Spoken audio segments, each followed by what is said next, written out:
भैया सावधान हो जाइए, सचेत हो जाइए और चेत जाइए, क्योंकि यह संभव है कि आने वाले दिनों में आपको पेट्रोल पंप से बिना पेट्रोल दिए ही लौटा दिया जाए और आपसे कह दिया जाए कि भैया दोबारा यहां भटकिएगा मत।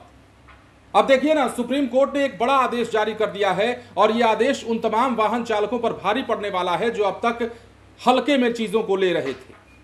बिहार में ही नहीं, बिहार के बाहर की भी बात अगर कीजिएगा तो गाड़ियों के फिटनेस और गाड़ियों के इंश्योरेंस को लेकर एक बड़ा सवाल है और कई प्रतिशत ऐसी गाड़ियां हैं, लगभग 56% ऐसी गाड़ियां हैं जो अब तक सड़कों पर बिना इंश्योरेंस के चलाई जा रही हैं। और इसी पर सुप्रीम कोर्ट ने कड़ी टिप्पणी करते हुए कहा है कि ऐसे गाड़ियों को पेट्रोल पंप पर पेट्रोल देना बंद करें और इनका धड़ल्ले से चालान काटना शुरू कर दिया जाए। अब सुप्रीम कोर्ट की टिप्पणी को हम आपको समझाते हैं, लेकिन उससे पहले नमस्कार, आप लाइव सिटीज देख रहे हैं, मैं हूं जय शुक्ला। अब आपने भी देखा होगा ना, कई दफे आप समझते होंगे या आपके घर में भी बाइक या कार होगी तो आपको भी पता होगा कि गाड़ियों का इंश्योरेंस, बहुत सारी गाड़ियां ऐसी हैं जो बिना इंश्योरेंस की सड़कों पर चलाई जा रही हैं। लेकिन अब ऐसा नहीं होने वाला है, क्योंकि सर्वोच्च न्यायालय ने अब बड़ा आदेश जारी करते हुए कड़ी फटकार भी लगाई है और बड़ा आंकड़ा भी प्रस्तुत किया गया है इस मार्फत। समझिए क्या कुछ कहा गया है। अगर आपकी गाड़ी का इंश्योरेंस नहीं है तो हो सकता है कि निकट भविष्य में आपको पेट्रोल पंप से तेल ना मिले।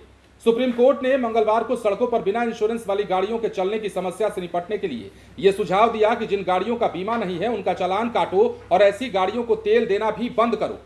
कोर्ट ने यह भी निर्देश दिया है कि हाईवे और सड़कों पर लगे कैमरों का इस्तेमाल ऐसी गाड़ियों की पहचान करने और उनके मालिकों को चालान भेजने के लिए किया जाए। अब समझिए, भारतीय सड़कों पर चलने वाले लगभग 56% वाहन, जिनमें ज्यादातर दो पहिया वाहन हैं, इनका बीमा ना होने पर हैरानी जताते हुए जस्टिस संजय करोल और जस्टिस प्रशांत कुमार मिश्रा की बेंच ने कहा है कि इससे मोटर व्हीकल एक्ट की धारा 146 के तहत अनिवार्य बीमा का मकसद भी खत्म हो जाता है।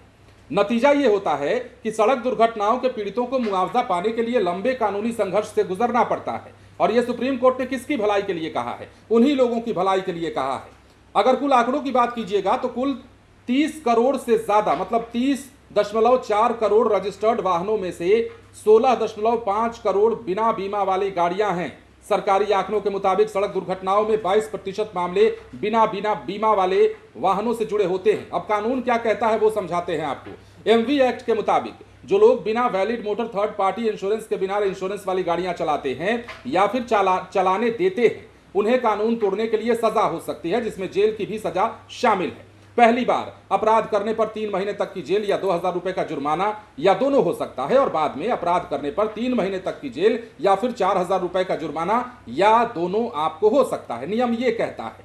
अब पीठ के द्वारा क्या क्या बातें अहम कही गई है वो आपको समझाते हैं। कहा गया है, insurance regulatory and development authority यानी कि IRDAI सड़क परिवहन मंत्रालय के साथ मिलकर एक पायलट प्रोजेक्ट पर विचार करेगी और उसे तैयार करेगी, जिसके तहत गाड़ियों के लिए फ्यूल को उनके वैलिड इंश्योरेंस स्टेटस से जोड़ा जाएगा। अगर ऐसा नहीं होता है तो संबंधित गाड़ी को पेट्रोल पंप पर फ्यूल नहीं दिया जाएगा जब तक कि उसका इंश्योरेंस वैलिड ना हो जाए। अब पीठ ने आगे कहा, इसके 2 फायदे होंगे। पहला, इससे बिना इंश्योरेंस या बिना रजिस्ट्रेशन वाली गाड़ियों की पहचान करने में मदद होगी। दूसरा ये कि इससे इन गाड़ियों के मालिकों को यह सुनिश्चित करने के लिए प्रेरित किया जाएगा कि उनके पास वैलिड इंश्योरेंस हो। अब पीठ ने यह भी कहा है कि ऐसे प्रोजेक्ट MVA की धारा 146 के कानूनी आदेश का जमीनी स्तर पर पालन सुनिश्चित करेंगे।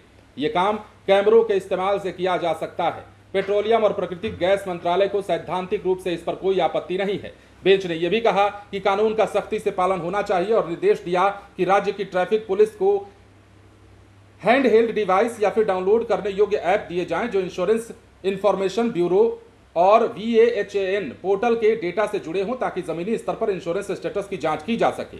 अब बेंच ने यह भी कहा है कि हाईवे और सड़कों पर लगे ANPR कैमरे तेज रफ्तार, रेड लाइट जंप करने, सड़क पर गलत तरफ गाड़ी चलाने आदि जैसे सड़क सुरक्षा नियमों के उल्लंघन को पकड़ने और जुर्माना लगाने की क्षमता रखते हैं।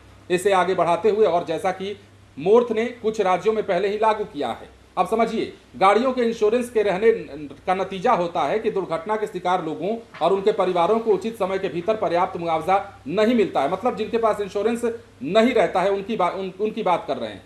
2018 में सुप्रीम कोर्ट ने नई गाड़ियों की खरीद रजिस्ट्रेशन के समय नई कारों के लिए 3 साल और 2 पहिया वाहनों के लिए 5 साल का थर्ड पार्टी इंश्योरेंस खरीदना अनिवार्य करने का निर्देश दिया था।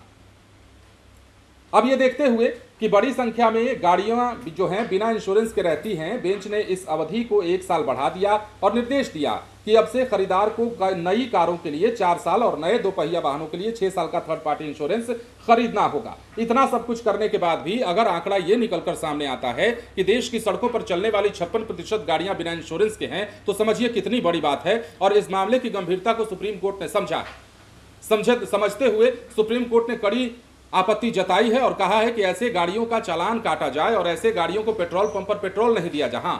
अब आप सवाल मन में आपके ये होगा कि भैया पता कैसे चलेगा पेट्रोल पंप वालों को या किसी को भी, मतलब कि इनके गाड़ी का इंश्योरेंस है या नहीं है। तो उसके लिए एक ऐप जनरेट करने की बात भी सुप्रीम कोर्ट ने कही है और कहा है कि कुछ ऐसा करिए जिसके माध्यम से तुरंत ही पता चल सके इसकी गाड़ी का इंश्योरेंस है या फिर इनकी गाड़ी का इंश्योरेंस नहीं है। अब पता लगाने के बाद उनकी गाड़ी का या तो इंश्योरेंस कराने के लिए आप प्रेरित करिए उनको, या फिर उनके तहत जो कानूनी कार्रवाई होता है वो करिए। पहली बार पकड़े जाते हैं तो क्या कुछ जुर्माना और जेल की सजा है वो हमने आपको बताया, दूसरी बार में क्या कुछ हो सकता है वो भी हमने आपको बताया। तो ऐसे में अब बात करते हैं संभावित उन लोगों के खतरे की जिन लोगों के पास गाड़ियों का इंश्योरेंस नहीं है। अब ऐसे लोग आने वाले भविष्य में हो सकता है कि प्रशासनिक सख्ती का सामना करें। दूसरी बात यह है कि जिनके पास गाड़ियों का इंश्योरेंस नहीं है उनकी गाड़ियों को हो सकता है कि पेट्रोल पंप पर आने वाले दिनों में तेल ना दिया जाए और उन्हें यह कहकर टाल दिया जाए, भगा दिया जाए कि भैया आप अपनी गाड़ी का सबसे पहले इंश्योरेंस करवाइए, उसके बाद आप पेट्रोल पंप पर पेट्रोल लेने आइए। अब समझिए इसके फायदे क्या होंगे। अब आप भी समझते हैं ना कि जो भी कानूनतः कार्रवाइयां की जाती हैं ज़्यादा से ज़्यादा, अब मान लीजिए सड़क पर पुलिस आपको पकड़ रही है, हेलमेट नहीं है आपके सिर पे, आपको लगता है कि पुलिस वाले ज्यादती कर रहे हैं, हमारा चालान काट रहे हैं, हमारी जेब से पैसे ले रहे हैं। लेकिन भैया अगर निष्कर्ष पर निकलिएगा तो आपको यही मिलेगा कि पुलिस वाले इतनी सख्ती कर क्यों रहे हैं। यह अलग बात है कि आपके पैसे से सरकार का खजाना थोड़ा सा भरता होगा, लेकिन सरकार ये सख्ती करती क्यों है? इसलिए क्योंकि आप दुर्घटना का शिकार ना हो, आप किसी हादसे का शिकार ना हो और आप सही सलामत रहें, आपकी जिंदगी बची रहे। पहली बात ये हो गई। इंश्योरेंस वाली गाड़ियों के साथ क्या होता है कि जिनकी मान लीजिए सड़क हादसे होते हैं जिनके साथ, उनके परिजनों को या उनको मुआवजा मिलने में ज्यादा देरी नहीं होती, लेकिन जिनके पास इंश्योरेंस नहीं होता है उनको कानूनी पचड़े में पड़ना पड़ता है और इधर उधर का चक्कर लगाना पड़ता है। सुप्रीम कोर्ट ने इन तमाम बातों की ओर इशारा किया है और कहा है कि देखिए ये बहुत जरूरी है कि देश में जितनी गाड़ियां चल रही हैं इतनी गाड़ियों में, मतलब 56% गाड़ियों में ज्यादातर बाइक वाले हैं।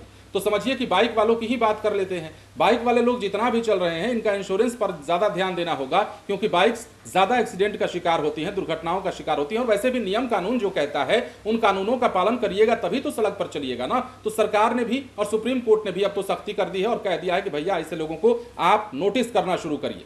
फिलहाल बने रहें लाइव सिटीज के साथ। धन्यवाद।